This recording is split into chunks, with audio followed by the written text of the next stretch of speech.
চৈত্র মাসের নিকষ কালো রাত, ঝালর দিয়ে সাজানো একটি বিয়ে বাড়িতে বিরহের করুণ সানাই বাজছে। বাড়ির উঠানে একজন তরুণীর লাশ শোয়ানো রয়েছে খাটিয়ায়। মেয়েটির নাম সুশীলা। আজ তার বিয়ে হওয়ার কথা ছিল। অন্ধকার চারদিকে, চরাচর ছেয়ে গেছে নিকষ কালো মেঘে। থেকে থেকে ভয়ঙ্কর শব্দে বিজলি চমকাচ্ছে। যে কোনো মুহূর্তেই আকাশটা মাটির উপর ভেঙে পড়বে যেন। এমন পরিস্থিতিতে একটা লাশের খাটিয়া কাঁধে বয়ে হেঁটে চলেছে চারজন লোক। কারো মুখে কোনো কথা নেই। পাথরের মতো মুখ করে পায়ে পা মিলিয়ে তারা এগিয়ে যাচ্ছে সামনের দিকে। আরো মাইল চারেক পথ পাড়ি দিতে হবে তাদের। পোড়াদহের শ্মশানে নিয়ে যেতে হবে লাশটাকে।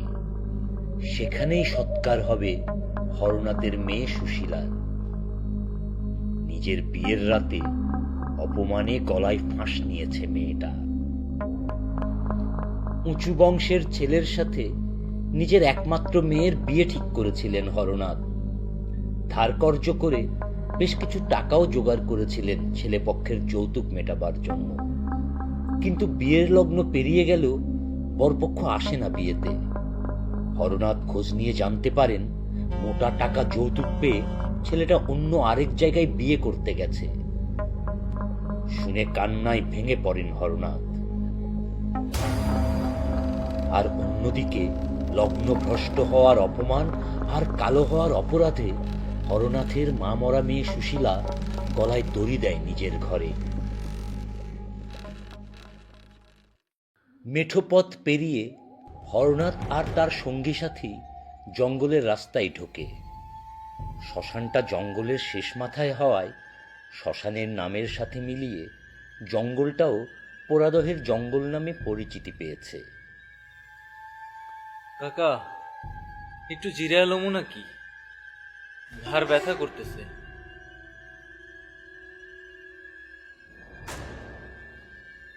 না, এখন জিরান যাইব না। জঙ্গলটার দুর্নাম আছে বহু।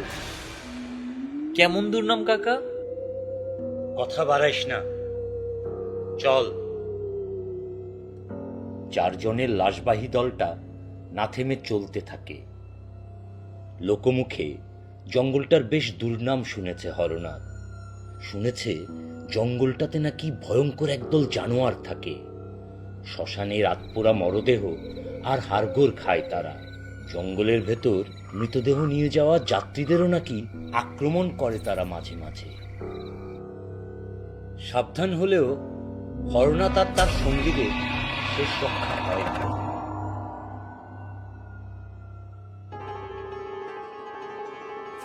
তারা টের পায় কারা যেন সন্তর্পণে অনুসরণ করছে তাদের। জঙ্গলের ভেতর গাছের পাতার খসখস আওয়াজ শুনতে পায় তারা। আওয়াজটাও তাদের সাথে সাথে এগিয়ে চলেছে।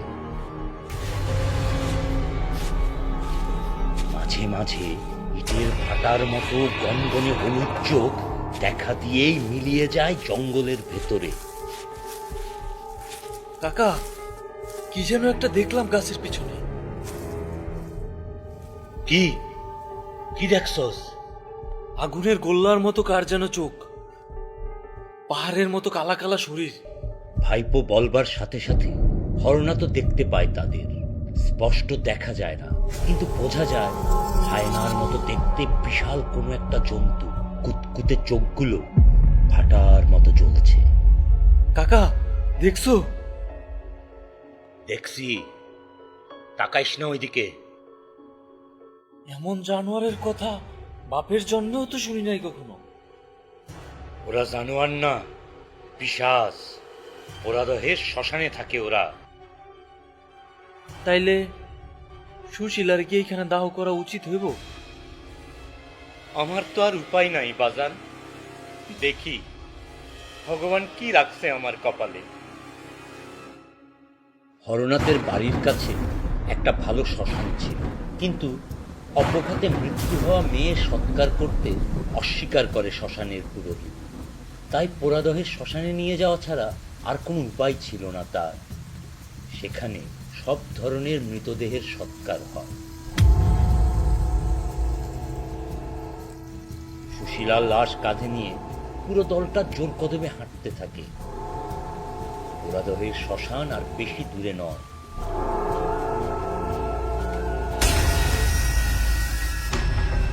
ভয়ঙ্কর প্রাণীগুলো হরনাথদের দলের পিছু পিছু এগোচ্ছে।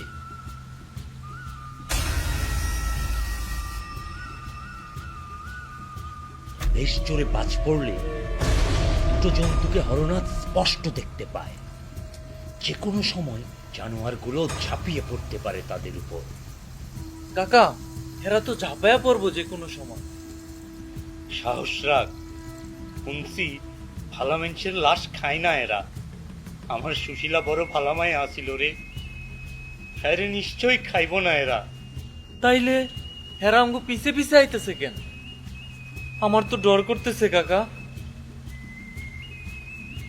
ডরাইস না, ভগবান রে ডাক, ভগবান রে ডাক। ভগবান যদি সবার ভালো করে, তাইলে সুশীলা এমনি মরলো কেন? কি দোষ করছিল আমার বোনটা? দেখিস, ভগবানের বিচার করব। হরনাথ জানেই না ভগবান তার বিচার এর মধ্যেই সম্পন্ন করে ফেলেছেন। নৌকা নিয়ে বরযাত্রা করবার সময় নৌকায় বাজ পড়ে সুশীলার হবু জামাই আর শ্বশুর সহ 3 জন মৃত্যুবরণ করেছে। তবে এখানেই শেষ নয়, ভগবানের বিচার আরো একটু বাকি আছে। হরনাথদের লাশবাহী দলটা সতর্ক ভঙ্গিতে একটু একটু করে এগোতে থাকে। জন্তুরূপী কুৎসিত পিশাচগুলোকে এখন আর কোথাও দেখা যাচ্ছে না। হঠাৎ করেই কোথায় যেন উধাও হয়ে গেছে তারা। সুশীলার মৃতদেহ কিংবা 4টি জীবিত মানুষের চাইতেও অন্য কোনো উৎকৃষ্ট খাবার তারা যেন পেয়ে গেছে ইতোমধ্যে। ভাগ্য তাদের সহায় হয় শেষ পর্যন্ত। একটু পরই তারা শ্মশানের খোলা চত্বরে প্রবেশ করে।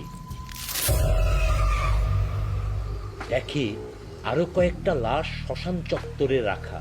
লাশগুলো ছিঁড়ে ছিঁড়ে খাচ্ছে পিশাচরূপী জানোয়ারেরা।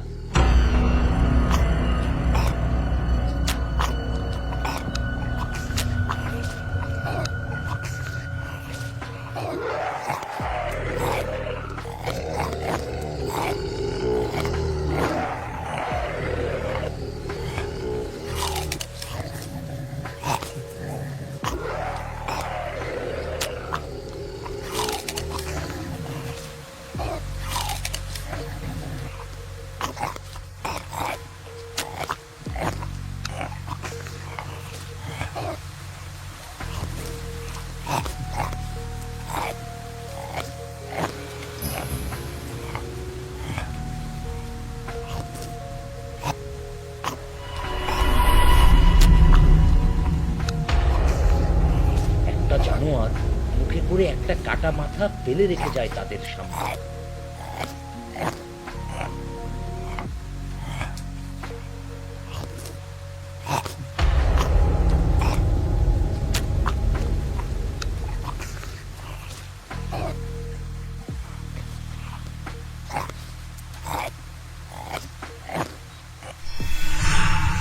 ও ভগবান, এ তো সুশীলার জামাই।